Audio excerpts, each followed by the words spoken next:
The fine sediments are small particles of soils that are carried by water into streams, and they can get into streams through disturbance of the bed and banks by stock or heavy machinery, runoff from paddocks or other discharges that contain sediments.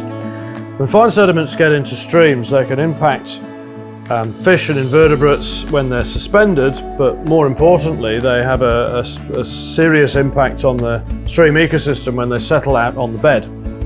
So silts and sands are fine sediments. They'll settle on the bed and they'll fill up all the gaps within the substrate, and these are gaps where insects live. And so the gravels become choked, but the fine sediments can also choke the gills of the fish and the gills of the insects. And essentially, being in a stream full of fine sediment that's constantly moving would be a bit like being at the beach on a really windy day. You get grit in your eye. It's not a lot of fun.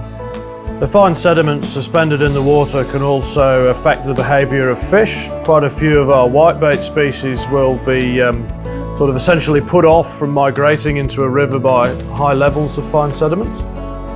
In spring-fed streams, fine sediments are a particular problem because these rivers don't tend to have large floods that flush the sediments out of the system like a hill-fed or an alpine river-fed system would do.